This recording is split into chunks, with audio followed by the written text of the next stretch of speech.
Hello guys! Today, tuturuan ko kayo on how to multiply two binomials using the FOIL method. Okay, let's start. Multiplying two binomials. Two terms times two terms. To multiply two binomials together, you can use an easy-to-remember method called FOIL. So FOIL stands for F, which is the first, and O, which is the outer, I, which is the inner, and L, which is the last. So, to further understand what is FOIL or what is the FOIL method, we will proceed sa ating example. Okay?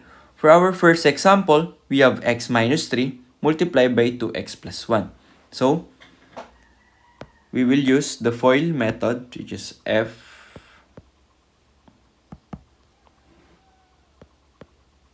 O, I, and L.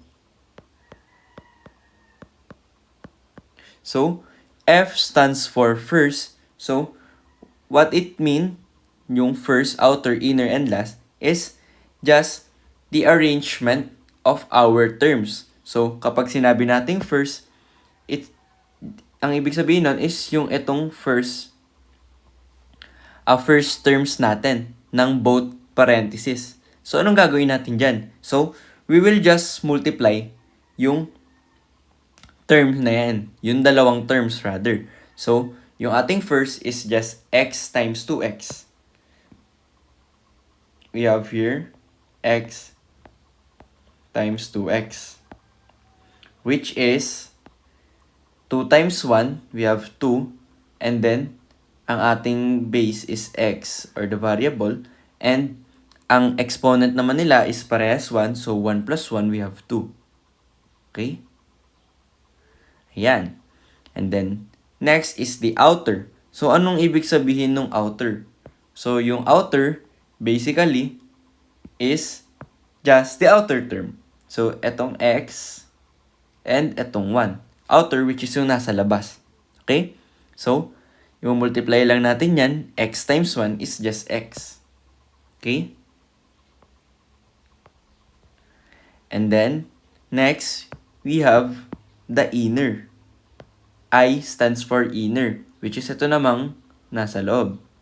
So, 3 times 2x. So, we have here 3 times 2x. Which is, since 3 is a constant, we will just multiply the numerical coefficient, which is 3 times 2, and then copy yung x natin. So, 3 times 2 is 6, then copy yung x. Yan. And for L, which is yung last is just eto, yung last terms natin, which is negative 3 and positive 1. So, multiply lang natin. Negative 3 times 1 is just negative 3. Ayan. So, meron na tayong, sulat natin dito, 2x squared plus x plus 6x plus 6x minus 3. So, you can notice, eto, meron silang parehas na literal coefficient, which is x. So, in that case, pwede natin silang i-combine. So, we have 2x squared, and then x plus 6x, since parehas nga sila ng literal coefficient, ulitin ko, i-add lang natin yung numerical coefficient nila, which is 6 plus 1, we have 7. And then, copy natin yung literal coefficient na x, and then, minus 3. Ayan. Ito na yung ating sagot using the FOIL method. Okay? I hope malinaw sa inyo kung paano natin or kung paano yung process ng FOIL, which is the first, outer, inner, and last. And also kung paano nyo i-identify ano yung mga first term, ano yung outer terms, ano yung inner terms, and ano yung last terms. Okay? So, proceed tayo sa ating example number 2. We have 2x plus 8 multiply by 6x plus 3. So, using the FOIL method, we have F, O, I, and L. So first is f, which is the first terms, which is itong 2x and 6x. So, mumultiply lang natin sila. 2x multiply by 6x. Yan. So first, multiply natin yung numerical coefficient, which is 2 and 6. So 2 times 6 is just 12. And then, since parehas naman base nila is x nung literal coefficient, copy lang natin yung x. And then, we have here an exponent of 1. Parehas silang 1. Add lang natin yan. So, 1 plus 1 is 2. So, yan. 12x squared. And then, next is the O, which is the outer term.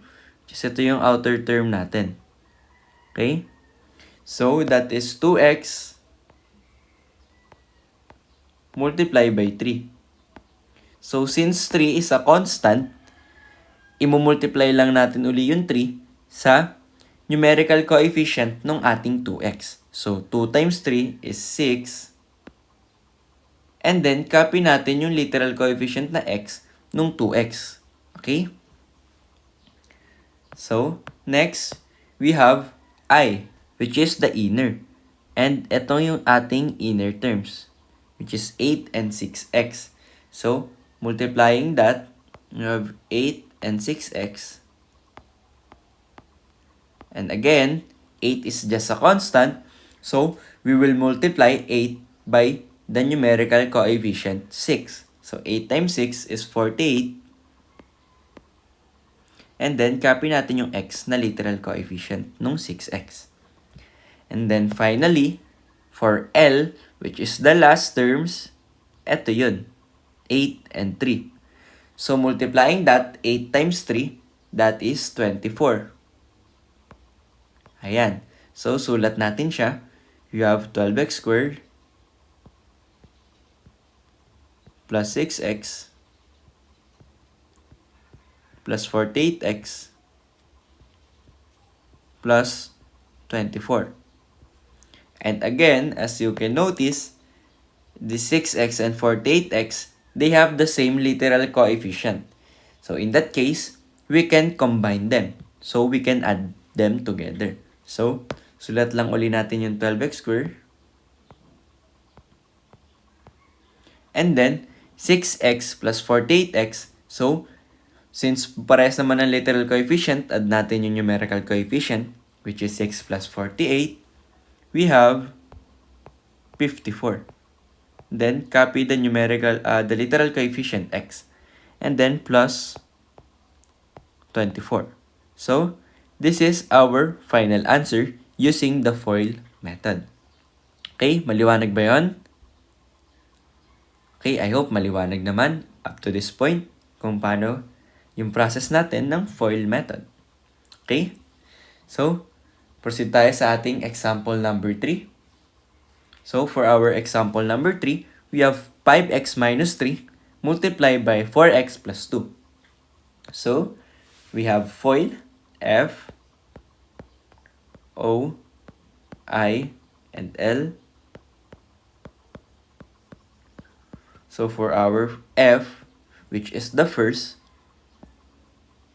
ito yung first terms natin, 5x times 4x. Okay? So, multiply lang natin yung numerical coefficient na 5 and 4. So, that is 5 times 4, which is 20. And then, copy natin yung x. Okay? And then, for the exponent, since parehas naman may exponent na 1, add lang natin yan, which is 1 plus 1, which is 2. Ayan, so that is 20x squared. So, for our outer, we have these outer terms na 5x and 2. So, we have 5x times 2. And since 2 is just a constant, we will multiply 2 by the numerical coefficient 5 ng 5x. So, 2 times 5, we have 10. And then, copy natin yung x na kanyang literal coefficient. Okay? Then, Next, for our inner terms, we have 3 and 4x. We have 3 times 4x. Okay? Which is, since 3 uli is just a constant, we will multiply 3 by the numerical coefficient 4 of 4x. So 3 times 4, that is 12. And then copy natin yung x na numerical, na literal coefficient ng 4x. Okay? And finally, for our last terms, which is yung L, you have 3 and 2. Negative 3 and positive 2 rather dahil yung 3 meron siyang negative sa kanyang unahan. So, negative siya. So, you have negative 3 times positive 2. That is negative 6. Ayan. So, sulat natin siya. We have 20x squared plus 10x plus 12x minus 6. So you can notice 10x and 12x have the same literal coefficient, which is x. So in that case, we can combine them together. So sulat uli natin yung 20x squared. And then 10x plus 12x. So just add the numerical coefficient, which is 10 plus 12. That is 22. And then copy natin yung x na literal coefficient. Then finally, sulat natin yung minus 6. Copy lang natin. And that's it for our final answer. So, ganun lang siya kasimple. Ganun lang kasimple yung ating FOIL method. Kapag binomial multiply by a binomial, yung meron tayo. Okay, proceed tayo. For our example number 4, we have 7x plus 3 multiplied by 5x minus 2. So, comment down your answer for this example. And let's see kung naintindihan nyo na ba kung paano yung FOIL method. Okay? Kung paano yung process ng FOIL method natin. Kung medyo nalilito pa, pwede nyong balikan yung earlier part ng video na ito para mas maintindihan nyo yung buong process ng FOIL method. Okay? And kung meron naman kayong katanungan or kung talagang nalilito pa rin, kindly comment down yung question nyo sa ating chat box and sasagutin natin siya sa mga susunod na video. Okay? So, that's it for our video for today, all about FOIL method. And I hope may natutunan kayo and maraming salamat sa panonood.